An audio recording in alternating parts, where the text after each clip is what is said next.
Hello, historians. Today we're quickly going to review a set of slides titled The Great Global Convergence. You've already read a text description of this time period. So these slides highlight some of the main ideas of the time period. I'm not going to read all of every slide, but I am going to make comments about every slide. So you may wish to refer to the slides again separately from the video, because I will go through them far too quickly for you to take them in one by one at full value. So this time period is roughly from 1400 to our syllabus goes till 1750s. These slides go up to about 1800. The time frames are not precise. Historians make up these time frames, as you know. So the convergence means bringing together. And this time period, although we have separated land-based empires from sea-based empires, it all is one part together of history. It all fits together. Now, the sea-based empires are the connections that bring all of the continents together.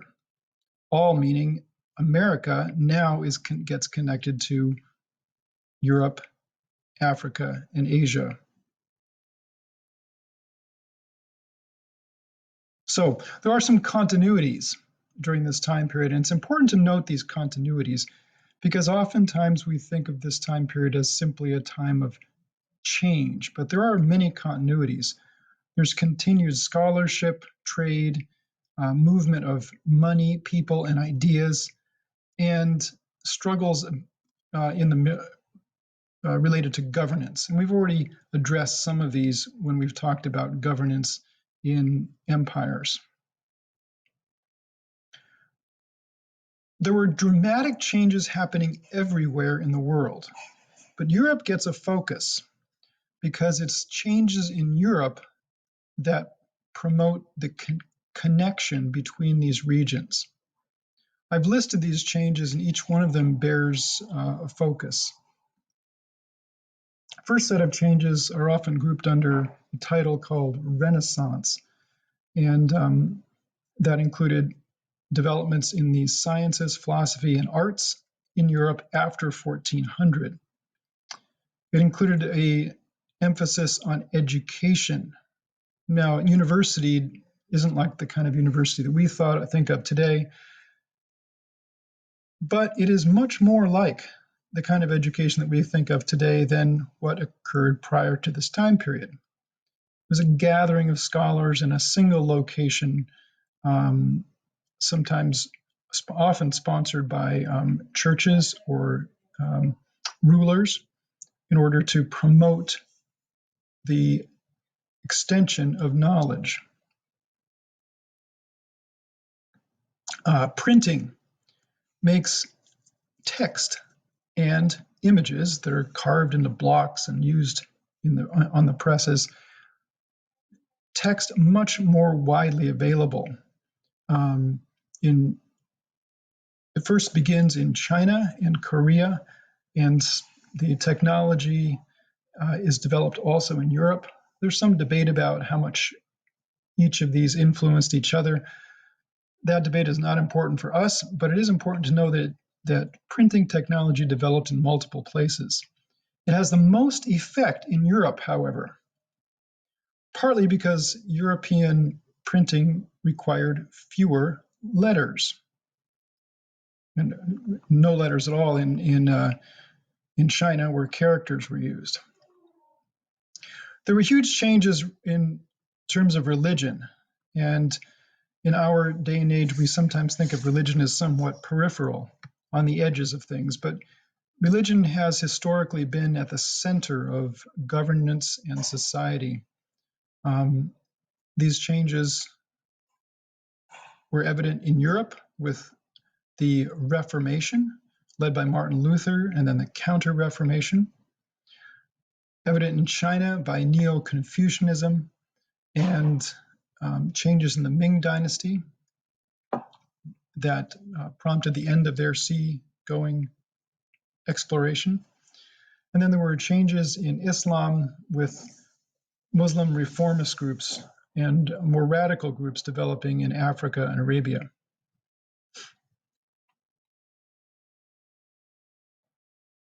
Asian and Indian Ocean trade and connections continued, and the Ottoman Empire dominated much of the Eastern Mediterranean Ocean.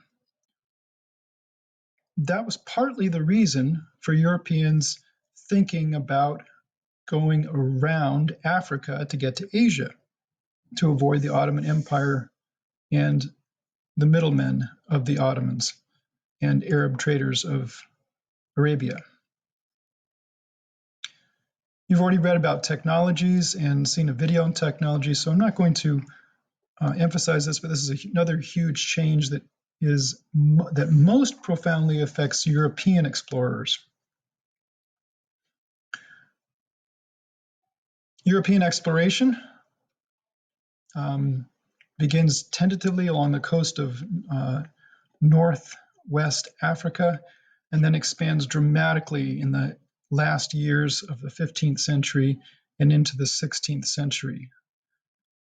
The Spanish were the first to establish large-scale empires in the Americas, and that prompted an exchange of materials and diseases, resulting in something called the Great Dying, which refers to specifically the death of roughly 90% or more of Native Americans in both North and South America due to European diseases.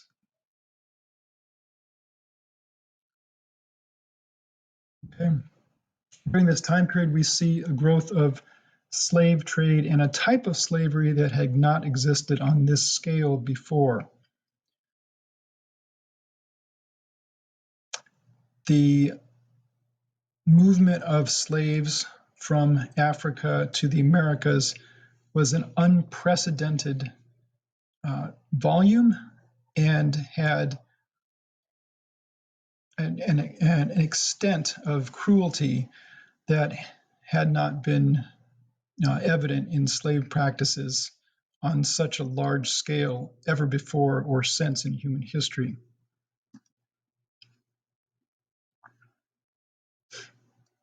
There was a dramatic exchange of animals and crops, and you see on each set of continents here images of animals or crops native to those regions. Now we often think of hot chilies, for example, as associated with Asian food, but those really came originally from the Americas. And we sometimes may think of peanuts as being an important African crop, but that's a crop native to the Americas as well. So it's important to note that these exchanges happened during this time period from 1500 onward. Okay. Environmental changes happen because of these exchanges. For example, the importation of horses changed Native American culture in the Americas. The importation of cash crops changed the economic structures of the Caribbean and Latin America and southern United States. Deforestation is one of the most significant environmental effects, although there are others. World population growth skyrocketed in China during this time period, partly because of new crops like corn from the Americas.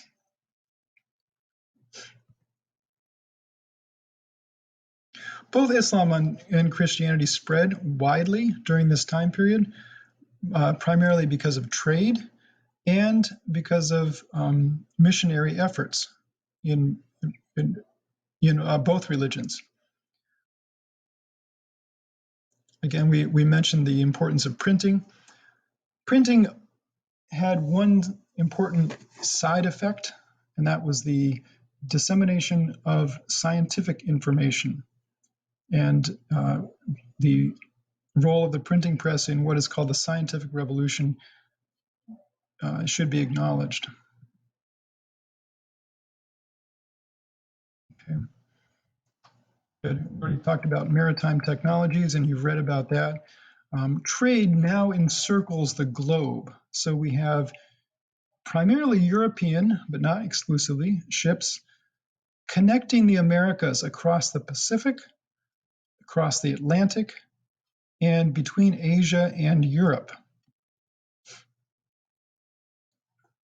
Artistic influences are spread throughout the world, and you see some examples of this here. And then new forms of business and banking are developed. And many of these are not new in the sense they hadn't been tried before, but many of them are new combinations of techniques. And it was Northern European merchants who were at the forefront of new commercial structures. We have mentioned the role of gunpowder in the establishment of land-based empires. Gunpowder was also important for sea-based empires, as cannons were mounted on ships, as you have read about related to the Portuguese and their domination of the Indian Ocean. So by 1519, we have a spread of states and empires. Those are consolidated. That means they become larger and fewer within the next 100 years. Beyond that, the states and empires become larger, but there are more within the following 100 years. By 1700 and by 1800, there are even larger empires and many brand new ones, including the United States.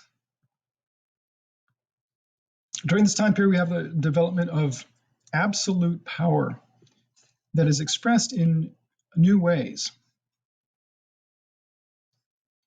Absolute power that is limited by ideas about human rights, and eventually limited by constitutions, written documents that limit the power of the monarchs. So, in summary, dramatic environmental change, dramatic population change, dramatic scientific, technological, and cultural developments. You need to be able to identify specific examples for each of these. You will want to go back to these slides and be able to identify specific examples for each of these.